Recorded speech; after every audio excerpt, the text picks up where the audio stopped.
지금 중국의 전략적인 목표는 제가 판단할 때는 절대로 세금, 관세를 좀 일부 낮춰준다고 그 정도로 타협할 것 같지는 않습니다.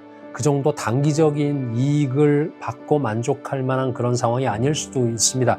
중국의 집권층은 지금 이것을 기회로 보고 미국이 다시는 중국을 못 때리게, 아니면 때려도 대가를 치르게 하겠다는 것을 확실하게 보여주고 싶은 생각이 모락모락 피어날 수 있습니다.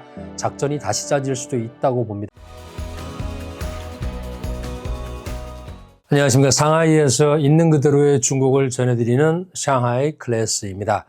오늘은 제가 자료를 준비하지 않은 상태에서 편안하게 현지에서 돌고 있는 트럼프의 무역 정책 또는 전쟁과 관련된 이야기, 업계 속에서의 분석 이런 것들을 종합적으로 해서 이렇게 말씀드리는 그런 시간을 좀 가져보도록 하겠습니다. 중국어의 중호, 주잉이라는 말이 2018년에 있었습니다. 1차 무역전쟁 때 중국의 네티즌들이 만든 신조어인데 최후의 승자가 혹시 중국? 이런 희망을 섞었지만 그 당시에는 결코 가능성이 없었던 농담 같은 이야기였습니다. 그런데 지금은 거기에 조금 가능성이 있지 않을까 이런 희망들이 모락모락 피어나고 있는데 그 배경에는 트럼프가 예측하지 못했던 세 가지 점에서부터 출발을 합니다. 첫째는 지난 4월 2일에 관세를 매기자 말자 다음 날 저녁에 중국이 바로 맞받아 칠 줄은 트럼프나 그의 책사들도 잘 몰랐었을 것입니다. 경제적인 관점에서 중국이 미국 국채를 매도했는지 확인도 안 되는 그런 시점, 그리고 그럴지도 모른다는 그런 것만 가지고도 시장이 흔들리는 것을 보았고, 또 위엔화를 절하한다든가 또는 재정정책을 더 쓴다든가 산업보조금을 지원한다든가 수출입 기업에 대한 구조적인 지원 정책을 할 수 있다는 등 이런 정책들이 준비되고 있었던 상황에서 중국은 상대방의 패를 읽으면서도 밀리지 않는 그런 전투력을 보여준 것이라고 할 수 있습니다. 두 번째는 미국의 금융 베이스가 이렇게 빨리 흔들릴 줄은 미국도 중국도 몰랐을 것입니다. 그것을 트럼프가 알고도 그렇게 유도를 했다 그러면 그것은 시장 조작이니까 범죄 행위가 되고, 그렇지 않다 그래도 신뢰를 상실한 것이니까 오히려 더 큰 문제가 되는데, 몰라서 단기간에 글로벌 금융시장에 큰 충격을 준 그 결과는 우리가 다 아는 대로 주식, 채권, 외환 모두 다 빠져버리는 트리플 크라운을 따낸 것입니다.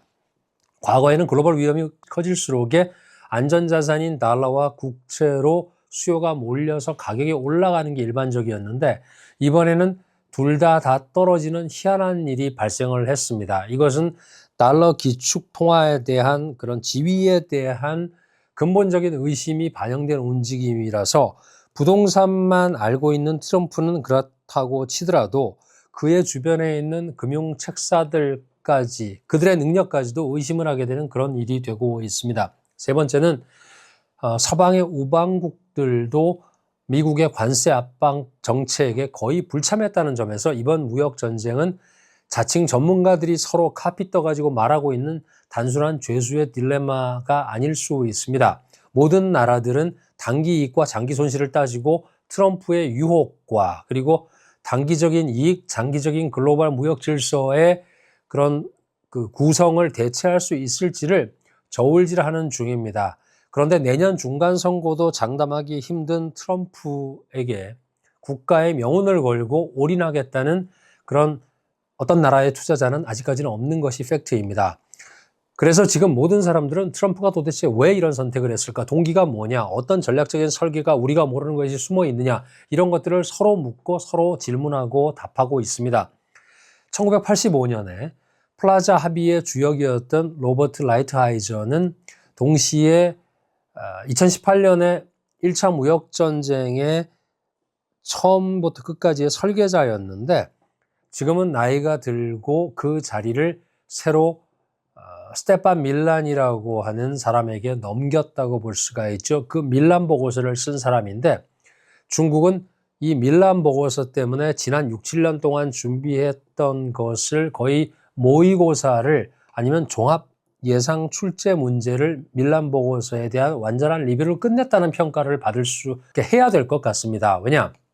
오늘날 벌어지고 있는 글로벌 갈등은 본질적으로 지난 20년 동안 미국과 중국이 같이 만든 공급망 구조입니다. 그 덕분에 중국은 세계 공급망에서 34, 5%를 차지하고 있는데 앞으로 더 올라갈 것으로 예상을 하고 있고 2위부터 10위까지 합쳐봐야 모든 나라들을 9개를 다 합쳐도 중국에 못 미치는 이런 강력한 공급망의 지배력과 또 미국이 가지고 있는 달러 중심의 그런 글로벌 부의 분배 구조가 서로 어긋나 버리면서 오히려 미국 달러의 영향력은 점점 더 쇠퇴하면서 미국의 상품 무역의 수익이 미국으로 돌아가는 그런 달러 순환 메커니즘, 제가 지난 시간에 그걸 그림으로 말씀드린 적이 있죠.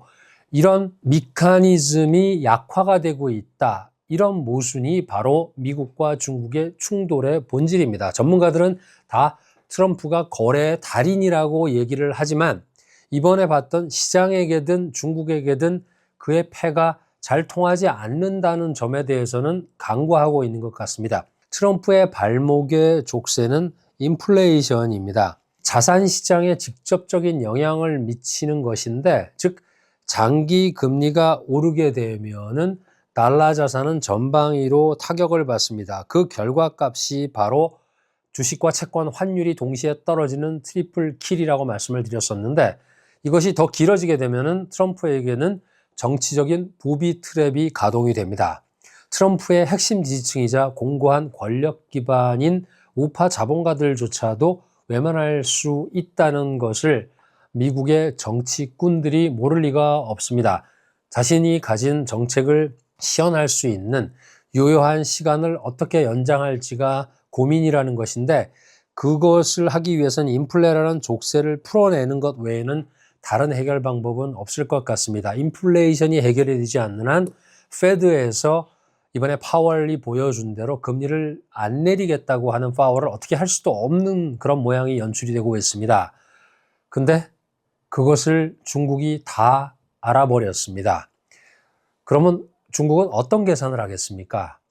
2018년에는 미국에게 굽히고 들어가서 그 뒤에 6년 동안을 와신 상담하고 있는 시진핑의 그리고 그의 책사들은 미국에 뭘 요구할까요?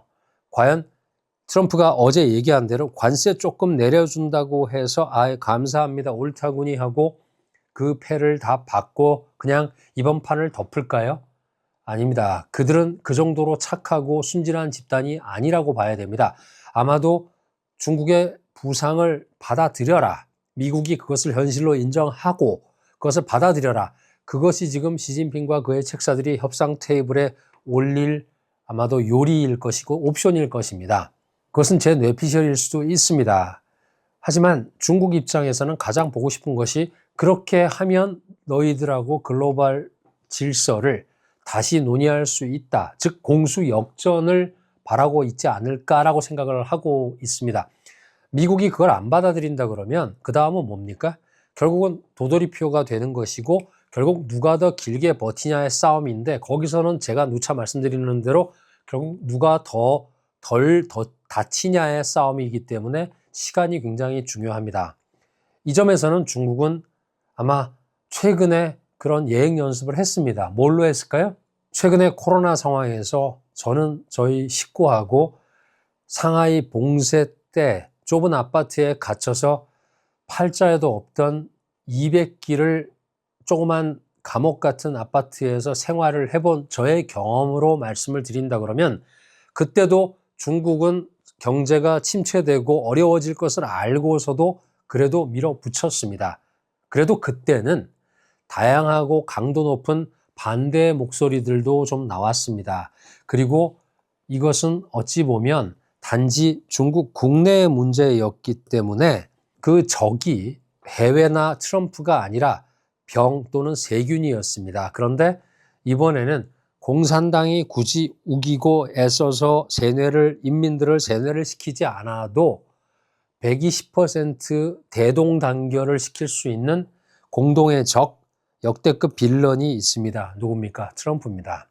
코로나 때 중국이 14억을 가두고도 2년을 버텼던 정상적이지 않은 사회이지만 그 정도로 인민들의 일상을 통제하면서도 아무 일 없었듯이 지난 것이고 그때의 집권층은 지금의 집권층 그대로입니다.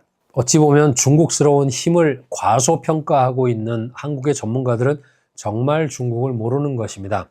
현장에서 그것을 겪어보고 경험해본 저 같은 사람들이 아는, 그리고 그런 상황에서도 중국 경제가 어떻게 될지, 중국의 산업이 어떻게 될지를 치열하게 분석하고 투자를 하려고 노력을 했었던 그런 입장에서 볼 때는 그 당시에 중국은 그것이 맞고 틀리다, 남이 어떻게 본다의 문제가 아니고 살고 죽고의 문제로 접근을 했었습니다. 이렇게 인식이 다르기 때문에 그들의 솔루션은 다르게 나왔었고 결국은 이렇게 흘러왔습니다.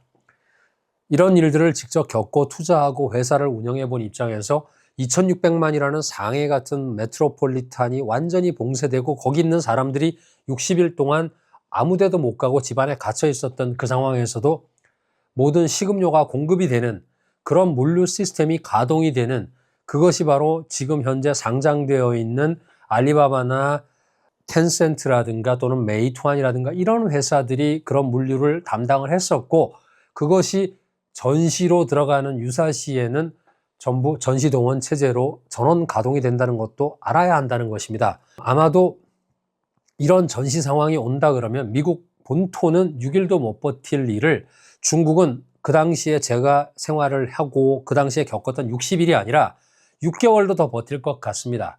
사실상 미중 간의 이번 무역전쟁을 전쟁이라고 말은 하면서 전쟁 같은 상황에 대한 관리가 가능하고 해본 중국에 대해서는 과소평가하거나 일부러 폄하하고 있는 그런 인지 부조화는 그러고 싶기 때문인지는 모르겠습니다만 저는 도저히 이해가 안 됩니다. 미국과 중국 간의 열전은 없습니다. 불을 뿜어대는 열전은 없지만 냉전이 우리 생활이나 우리의 자산에, 우리의 재산에 훨씬 더 큰 영향을 주고 있다는 것을 우리도 지금 처음 겪고 있습니다.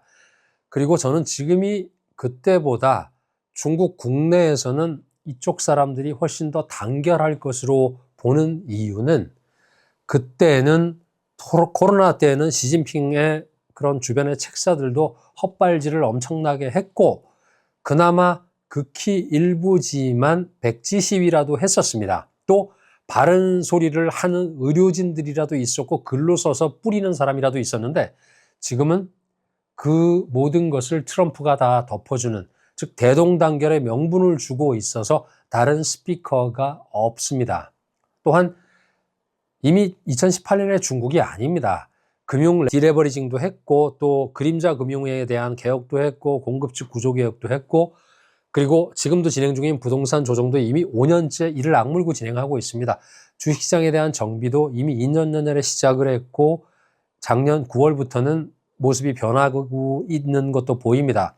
무엇보다도 중국은 1위 공급망에다가 AI까지 더해지고 있습니다.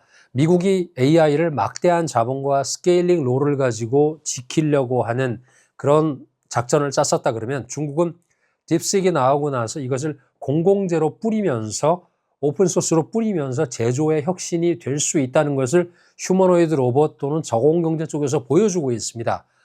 그런 결과가 바로 베센트 재무장관이 얘기했던 대로 최근 미국의 M7의 주가 하락은 딥시크로부터 시작이 되었다는 그런 발언인데 사실 좀 과장된 측면이 있습니다. 하지만 본질을 완전히 비껴가진 않았습니다. 이제는 결국은 누가 더 나은 기술과 생태계를 시연할 것인가가 관건이 되고 있습니다. 지난번 영상에서도 제가 그림으로 설명드린 적이 있는 또 하나의 팩트, 미국의 소비 지출은 20조 달러에 해당이 되고 그 정도 규모이지만 그 중에 70%는 미국 국내에서 소비되고 있는, 즉 수입해서 소비하지 않는 서비스 소비입니다. 의료나 교육이나 주거나 법률 소송 이런 것들로 대표되는 비무역 부문인데 미국에서 소비된다는 그런 뜻이기 때문에 거꾸로 얘기하면 남은 30%인 6조 달러, 6.2조 달러인데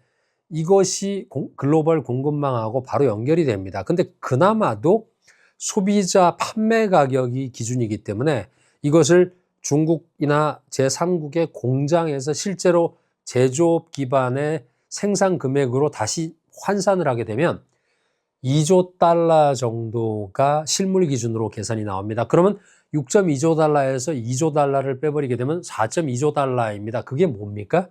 그것이 바로 밸류 체인을 가지고 있는 유통이라든가 지재권, 특허권 뭐 이런 것입니다. 이 부가가치를 장악하고 있는 것이 누구냐?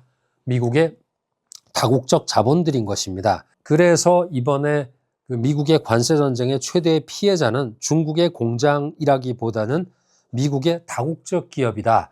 매년 수십 년간 4조 달러를 지갑에 두둑히 챙기던 미국의 자본인 것입니다. 그것을 간파하고 있었던 전임 미국의 재무장관인 제넷 옐런이 말한 것이 바로 이번 무역정책은 자해행위이다. 이런 말을 한 것이고, 그것은 트럼프의 책사들은 다 알고도 말을 안 하고 있는 것일 수도 있습니다. 그리고 제가 엊그제 봤던 미국의 보수주의 작가의 문장이 참 인상적이었는데, 조나단 라스트라고 하는 작가는 이런 트럼프의 행위를 제국의 자살이다라는 표현까지 했습니다. 여기서 그 다국적 자본이 트럼프하고 충돌을 하게 될 때 정치판에서는 어떤 일이 발생을 할까라는 질문을 해야 됩니다. 어떤 구독자분이 얼마 전에 저희한테 너 같은 일반인도 아는 거를 미국의 천재들이 몰랐을까라고 물었습니다. 하지만 저는 거기에 대한 답은 없습니다. 그들이 천재인지도 모르겠습니다. 하지만 중국의 운신의 폭이 미국보다 넓어지고 있다는 것을 어제 트럼프가 본인의 입과 본인의 행동으로 보여주었습니다.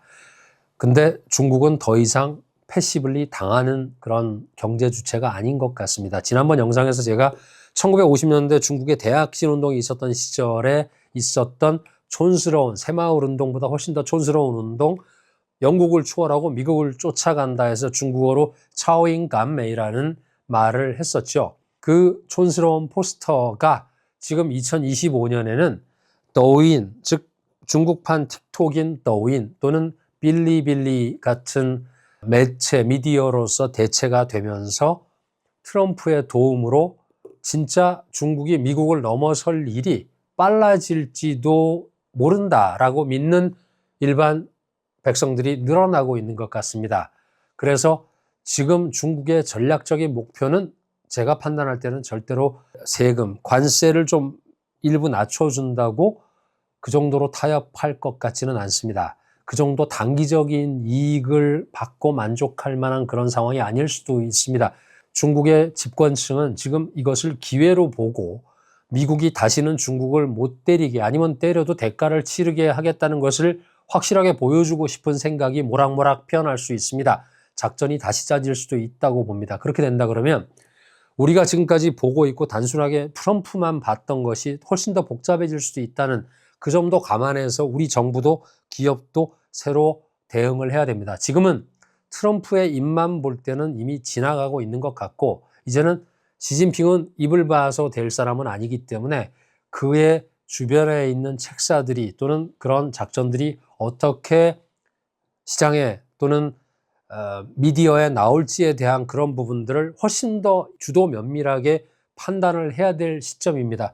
훨씬 더 복잡해지고 있는 경우의 수가 나올 수 있을 것 같습니다. 상하이 클래스는 계속 지켜보도록 하겠습니다. 오늘의 항로를 마치겠습니다. 감사합니다.